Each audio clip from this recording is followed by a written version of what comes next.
You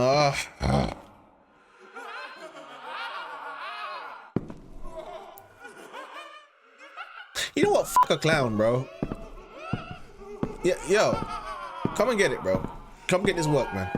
Come get this work. Cause quite frankly, you're fucking annoying me. Come here. Yeah, what? Bitch clown. Oh.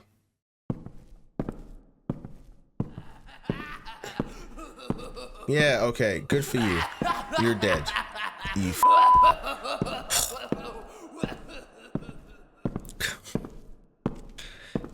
You know, it's a good thing that I'm not scared of clowns. Oh shit! Whoa!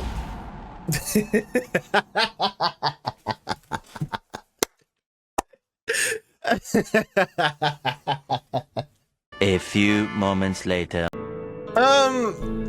Okay. You know what? I'm gonna do something I don't usually do. I mean, I do usually, when I finish a game, I talk about it. But I might actually just give this game a review, full-blown review right now.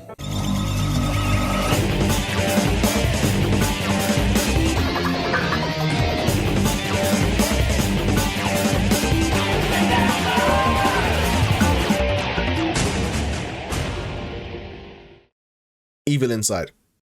First of all, in terms of quality, let's start off with quality and details. If you look at the synopsis or the bio of this game, you'll find some sentences that just don't make sense. They're just, for example, here. Everything has been very strange. Why did Dad do that? He's now in prison. He was a good person. Something is not right. I need to know the truth, but only she knows, or she knew it. I need to talk to her. I need to discover the truth. What happened? You sit on the couch. The situation overcomes you. In a very short time, your life has taken a 180 turn. Almost without realizing it, you live alone in charge of your little brother. You go to the kitchen, a creak, the light blinks suddenly. You are alone, or so you think. To all this, it continues to haunt you to not know the truth. There is nothing clear in this whole story. Something does not add up. It just... Something about how this is written, this synopsis is written, doesn't make sense. First, it seems like it's written first of all to describe the story, then it describes it as if you're like the character in first person. It just doesn't make sense.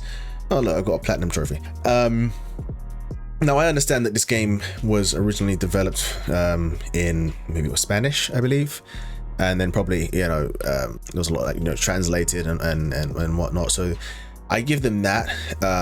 However, like, you know, obviously the general information and the synopsis, that doesn't make sense. In terms of the performance and graphics, to be fair, the game ran well. I don't know what the resolution is. It's most likely 1080p. However, it could be 4K because it was made for the PS5. I'm sure it ran at 60 frames. Doing some research on this game, I found a video on YouTube where somebody did a frame rate analysis on the game, and it seems that the game ran at 60 FPS. However, when you looked at the lights, it dipped down to 30. The dips of the frame rate weren't abrupt, they dipped quite smoothly. So the game always ran smoothly. It didn't seem like the frame rate dipped dramatically, and quite frankly, when playing, I had no issue with it. It just looks like a low budget horror game, and to be fair, that's what it is. It's only 1.17 gigabytes or minimum, and it's not a long game. I completed this game within 2 hours, so don't expect a really large and branching story or whatnot. This game is a short game. It definitely takes a lot of inspiration from PT, Silent Hill's PT, and it does a good job.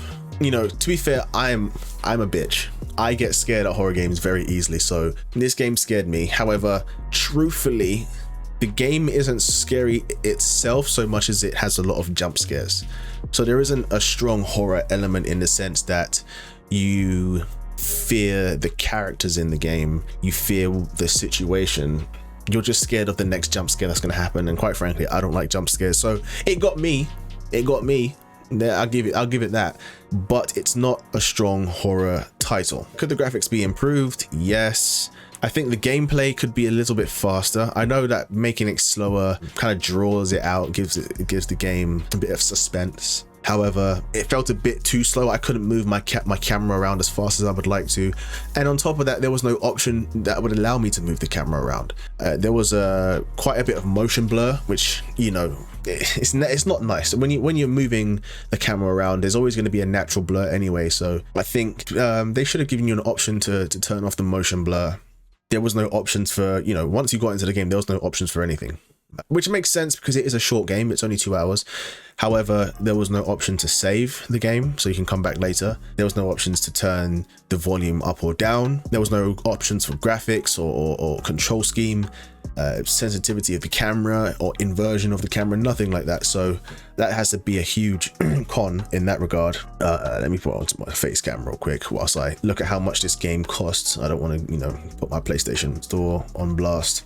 Okay, so the game costs, it's like 50% off now on the PS4, so it's like £5. Originally £10, so I'm assuming for the PS5 it was probably around the same for me. I probably got it on an offer as well. And honestly, that is all I would pay for it. I wouldn't pay full price for this game, not because it's necessarily a bad game, but quite frankly, it's just a rehash of or like a recreation of Silent Hill's PT, but just feels lower budget. And shit, I had another point and it's just completely slipped my mind. Bugger. Shit, there was a really good point that I had in my mind that is just gone. It slipped my mind. I said it's a rehash of Silent Hill's PT. Talked about the graphics, the gameplay. I talked about it being short. I can't remember. There was something else and it's just slipped my mind completely. But look, would I recommend the game? Look, if you enjoy games like you know, slow burning you know, horror games, if you liked PT by any chance, then it's a cool game to play, and I would pick it up if it's on a deal. But it's not something that I would rush to get. Like, it's not the best game that you could play, honestly. You know, when you've got games like, for example, you've got Resident Evil Village, that's 50% off right now, and that's £23.64. I probably would pay for that instead. But it's not for what it is, it's not the worst game ever. It is just a copycat, and quite frankly, I didn't need to play it. You know, if you liked PT and you want to kind of get an experience like that, pick it up, but only pick it up on when it's on offer, when it's on a deal, 50% off or so, because quite frankly, it's low budget and it just copies a whole lot. It just copies a whole lot, and not much of it feels new. To rewind back to the point that I forgot, with regards to the story, it's a lackluster story. It's a lackluster story. You're a young man, dad's in prison, mum's been murdered, you're at home, trying to find out who your mother's killer is by trying to contact her using a Ouija board. The Ouija board breaks into multiple pieces and is scattered throughout your house, and somehow your house is now got these dimensions and pocket dimensions where you're walking through these corridors, and you go through the door, you go through, you know, a door, and you're back in the same corridor again. It just doesn't make sense. There was no twist that made it a worthwhile story to take in. But anyway, I'm gonna end it there on that one, because this is gonna be a video. I'm actually gonna sign it out like a video. Actually, no, fuck that. I don't need to do that. This is a quick review for a quick game. Was it bad? Was it really bad to the point where I wouldn't recommend it whatsoever? No, I wouldn't recommend it for £10, £5, half price. Yes. Otherwise, no. That's your review. Moving on. Guide the raid. Fuck. Yo, where'd you want to guide the raid to? What?